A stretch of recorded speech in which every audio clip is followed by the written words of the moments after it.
Bonjour, donc nous allons revoir dans ce petit résumé de cours la notion de bijection et des fonctions réciproques. Alors, un petit rappel sur les bijections. Donc, nous prenons une fonction f d'un intervalle i, d'un intervalle j. Donc, on est dans R. I est un intervalle de R, j est un intervalle R. F est une fonction qui est de i, dans j, et le f de x est toujours un nombre réel. Alors, on va dire que f est une bijection de i dans j, ou bien de i sur j, ou bien de i vers j, si seulement si, par définition, tout élément de j admet un antécédent unique par f dans i. Ça veut dire tout simplement en langage mathématique, quel que soit y, ça veut dire on prend un élément dans l'ensemble d'arrivée, il existe un unique x. Alors, le point d'exclamation, ça veut dire il y en a un unique x tel que y égale f de x. Donc, vous voyez, y, c'est l'image de x par f, et x, c'est l'unique antécédent par f dans i. Alors, la situation est la suivante. Donc, prenons f de i, j, je prends x, je l'associe, y. Ce y-là, c'est égal f de x. Alors maintenant, on fait l'inverse. Je prends y appartient à j, je peux lui associer l'unique x appartient à i, tel que y égale f de x. D'accord? C'est comme si je fais ça à l'inverse, comme ça. D'accord?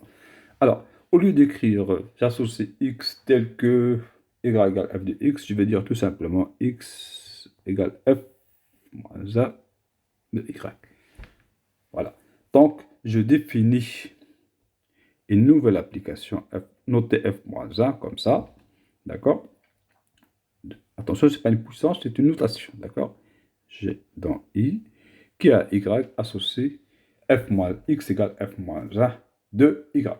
On dit tout simplement que cette application, c'est l'application réciproque de f.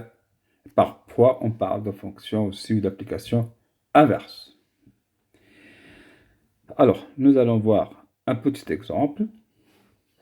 Alors, vous voyez qu'on a toujours x au carré, c'est quelque chose qu'on connaît très bien. Hein, c'est la parabole dans R. Alors, on voit qu'on ne peut pas dire, pourquoi on ne peut pas dire f est bijectif comme ça. Hein. Balancer f est bijectif comme ça n'a absolument pas de sens si on ne précise pas de quel ensemble vers quel autre ensemble. Alors, on va le voir. Alors, ici, c'est de R dans R. Ça veut dire, c'est comme ça toute la parabole. Vous voyez, R dans R. Alors, x au carré, on voit que le x carré est toujours positif.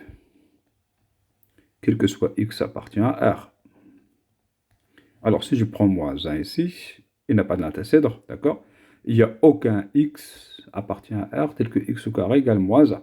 Donc, moins 1 n'a pas d'antécédent, y égale moins 1 n'a pas d'antécédent. Donc, l'application n'est pas bijective. Voilà, on va dire moins 1 n'a pas d'antécédent par f, donc n'est pas bijectif. Alors, ici, on a enlevé tout simplement tout ce qui est négatif. Il n'y a plus de moins 1. Mais il y a toujours un problème. Si je prends un nombre ici, vous voyez, un antécédent là, un antécédent là, la fonction est paire. Donc ça veut dire que vous avez moins x au carré égale x au carré. Alors pour être précis, en prenant 1, donc il a deux antécédents, 1 et moins 1. On a moins 1 au carré égale 1 au carré égale 1.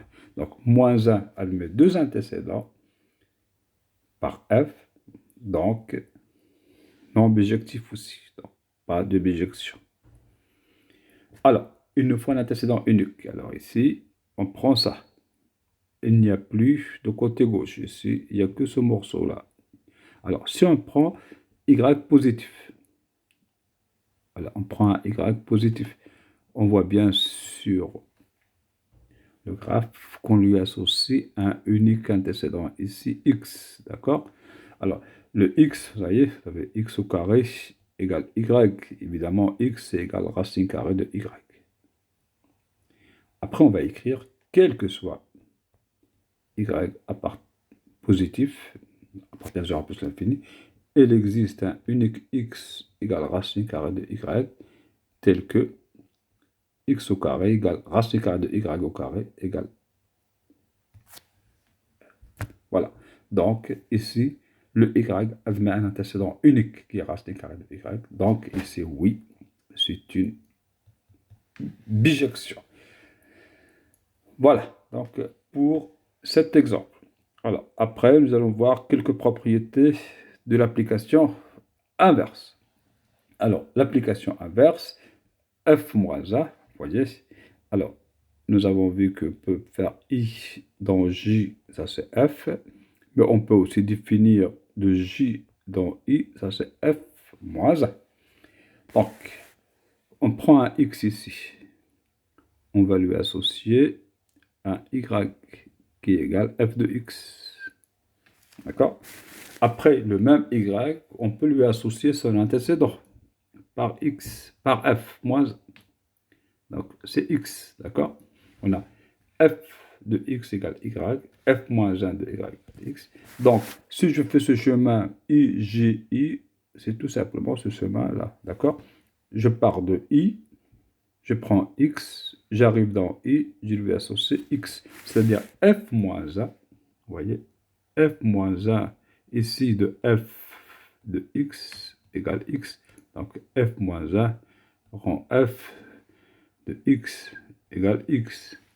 Donc, c'est ce qui est montré ici, hein, par exemple. Vous voyez? Et on peut faire le chemin inverse. GI et J, c'est la même chose. Et on aura f moins 1 de x égale x. Donc, ça, c'est très important, surtout en algèbre linéaire, par exemple, et bien sûr, pour prouver la bijectivité de f moins 1. Pour l'instant, nous, on ne s'en sert pas. D'accord? On ne s'en sert pas. À ce stade-là. Hein. À ce stade-là, on ne va pas s'en servir. Alors, il y a une troisième propriété, c'est le graphe de f moins 1. Alors, une fois que vous connaissez le graphe de f, vous voyez, fonction comme ça c'est le graphe de f. Alors, sur AB, c'est un intervalle AB ou c'est un intervalle I. Alors, une fois que vous connaissez le graphe I, ce n'est absolument pas la peine de chercher à connaître le graphe de f. Alors, le graphe de f sera tout simplement déduit de celui de f par une simple symétrie par rapport à la droite d'équation y égale x. Ça, c'est la première bissectrice. Donc, vous faites cette trace de cette première bissectrice et vous faites la symétrie. Donc, ce point-là, c'est celui-là, celui-là, c'est celui-là, celui-là, c'est celui-là, et hop, une symétrie par rapport. Donc, ce n'est pas la peine de faire tableau de variation, dérivée, ainsi de suite. Le graphe se déduit par une symétrie par rapport à la première bissectrice, c'est-à-dire par rapport à y égale x. Et ça, c'est très important. Du moment où je connais le graphe de f, automatiquement, je peux connaître le graphe de f moins 1. Ceci est vrai aussi pour le sens de variation. Vous voyez, pour le sens de variation de f et de f moins 1. F et f moins 1, ce sont des fonctions qui ont le même sens de variation. C'est-à-dire, si f est croissante, f moins 1 est croissante, si f est décroissante, f moins 1 est décroissante. Et ça, on va le voir après. Voilà. Donc, déjà, on a quelque chose pour le graphe. Hein, et c'est très important. Alors, le théorème de la bijection monotone, c'est le théorème le plus important de ce chapitre. Alors, qu'est-ce qu'il nous dit ce théorème? Alors, si vous avez une fonction comme ça, vous voyez, vous avez une fonction i, c'est toujours le cas. On n'a pas de ij. On n'a jamais, rarement une situation f de i dans g montrant que c'est une bijection. C'est très rare.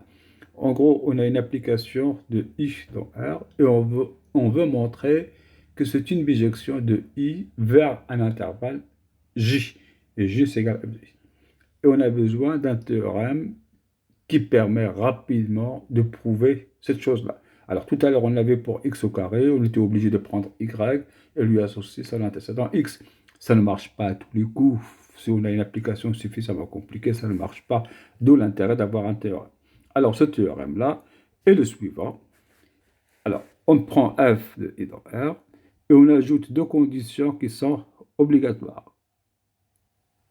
Alors, plus deux conditions. La première, f doit être continu sur i. Il faut absolument qu'il soit continu. La deuxième, il faut qu'il soit strictement monotone.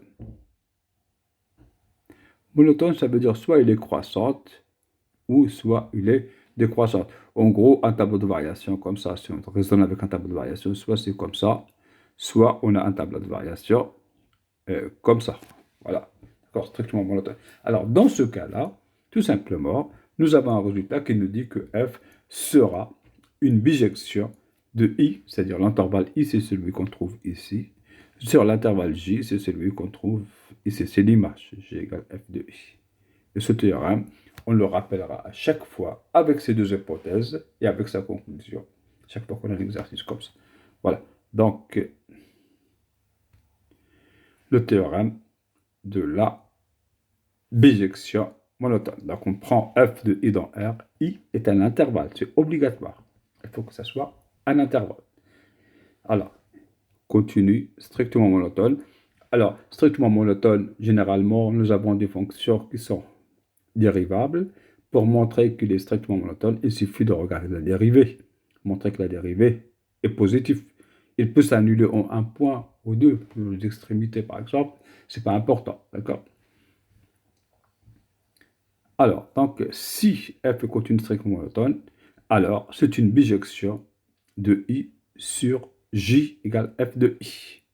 Et sa réciproque f moins 1, on a vu tout à l'heure qu'elle existe, elle est aussi continue et strictement monotone, de même sens de monotonie. C'est-à-dire ce f est une fonction croissante, f moins 1 sera aussi une fonction croissante. Si f est une fonction décroissante, f moins 1 sera aussi une fonction décroissante.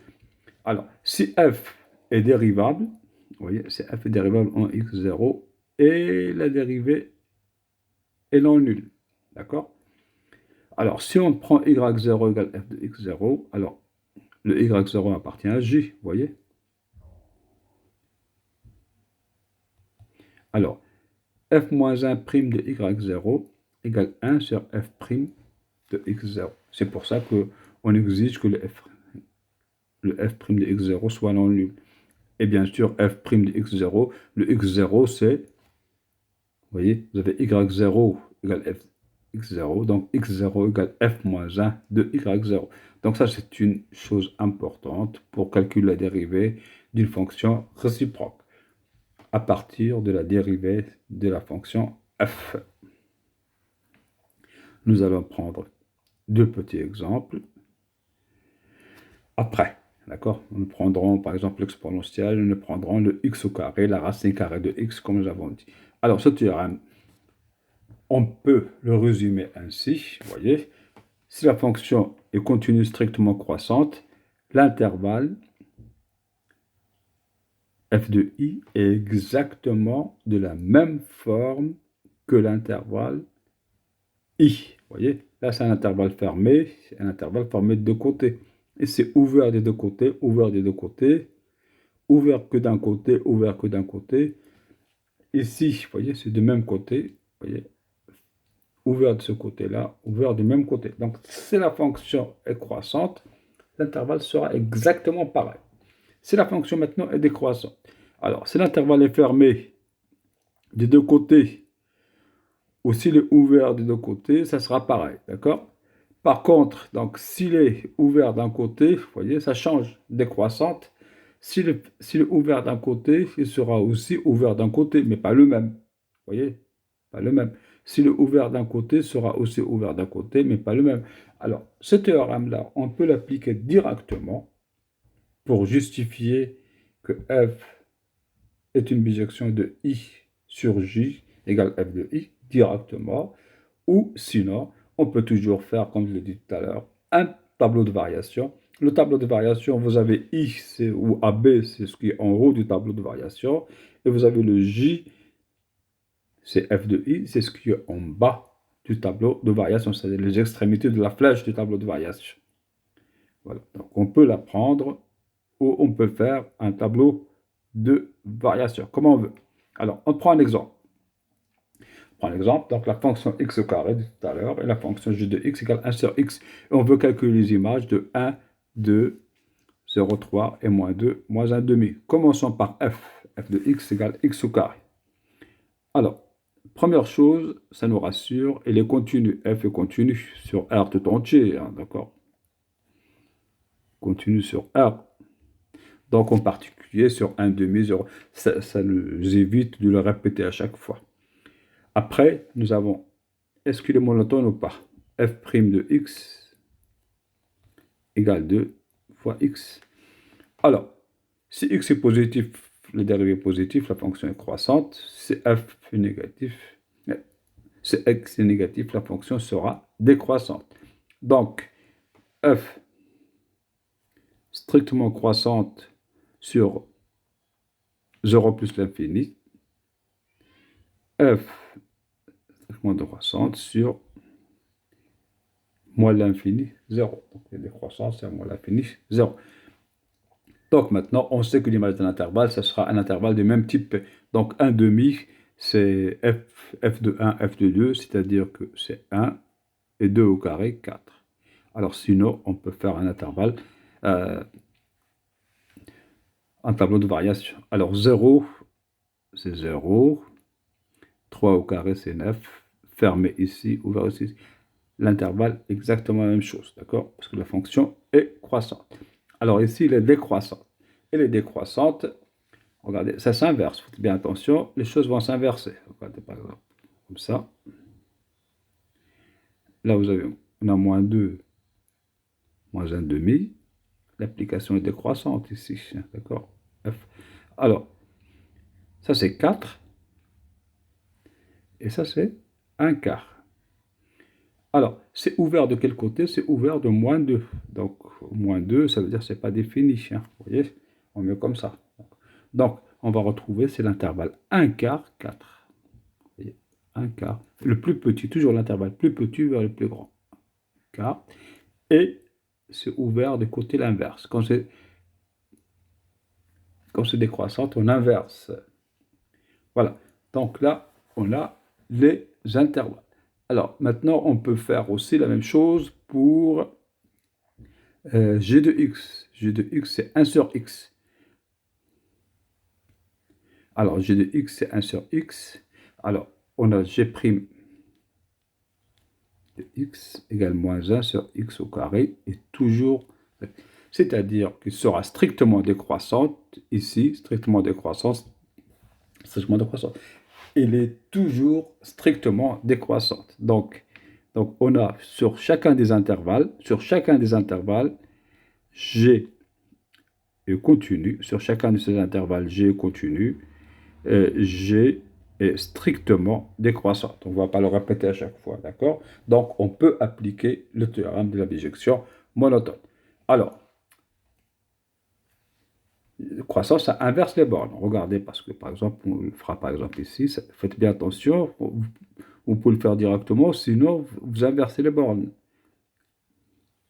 1, 2, vous voyez, ça c'est 1, et ça descend vers 1 demi, vous voyez. Donc l'intervalle, c'est 1 demi, vous voyez, c'est le 2, on l'inverse, et le 1, on l'inverse.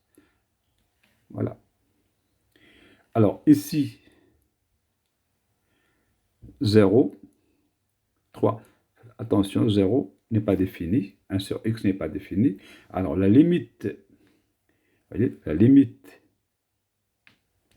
quand x tend vers 0, alors on met un 0 plus, ça veut dire tend vers 0, on est en positif de 1 sur x.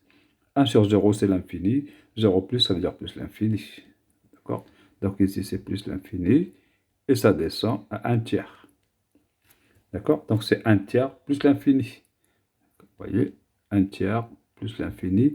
Et ça change. Ici, c'est ouvert là. Là, ça devient ouvert là. Voilà. La même chose, moins 2. moins 1 demi. Alors, ici, moins 2, il n'y est pas. Alors, l'inverse de moins 2, c'est moins 1 demi. L'inverse de moins 1 demi, c'est moins 2. Donc, c'est moins 2, moins 1 demi. Le plus petit, c'est ça. D'accord? Moins 2, moins 1 demi. Donc, c'est moins 2, moins 1 demi. Alors, il est ouvert comme l'intervalle. Il faut bien faire attention. L'intervalle est ouvert du côté opposé ici. Vous voyez? Moins 1 demi.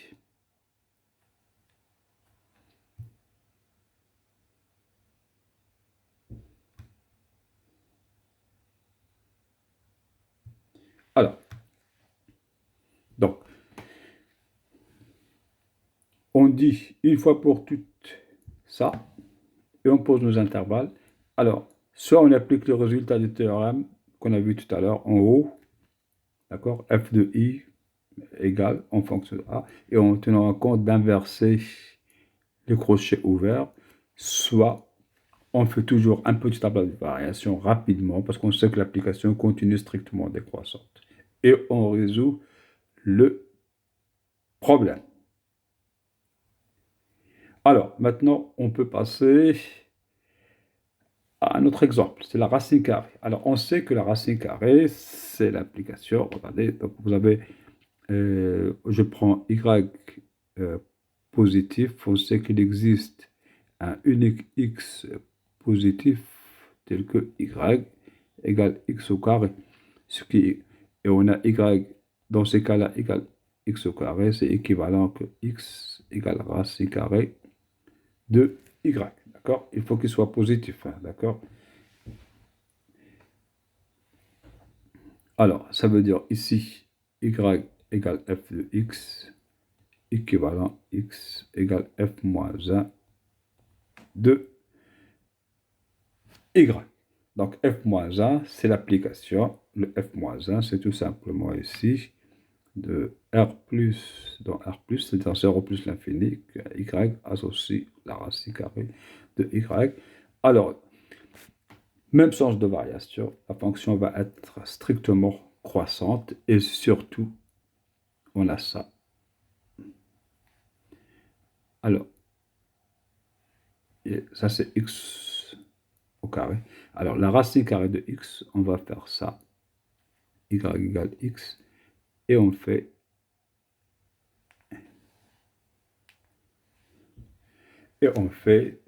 la symétrie par rapport à y égale x. Vous voyez, donc ça c'est la racine carrée de x. Alors maintenant, regardez, si je fais f moins 1 de y égale 1 sur f' de x. Alors, y égale f de x, d'accord? Donc ça c'est égal 1 sur 2x. f' de x, c'est x au carré, d'accord? Donc c'est 2x. Et 2x c'est quoi? 1 sur x c'est quoi? X c'est racine carrée de y. C'est-à-dire 2 racine carrée de y. Donc, la dérivée de la racine carrée, c'est 1 sur 2 racine carrée de y.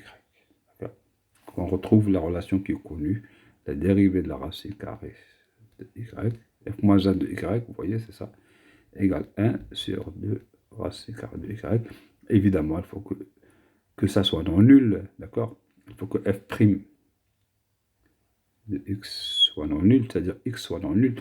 Donc, il faut que y soit supérieur strictement à 0 pour pouvoir diviser ici. Après, on peut faire la même chose pour la fonction logarithme exponentielle. Pourquoi? Parce que si on a y appartient à R, vous voyez,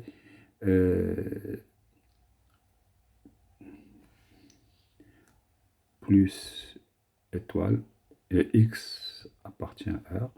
Alors, quand on écrit y égale exponentielle de x, vous voyez, y c'est l'exponentielle de x, ça veut dire y est obligatoirement un nombre strictement positif.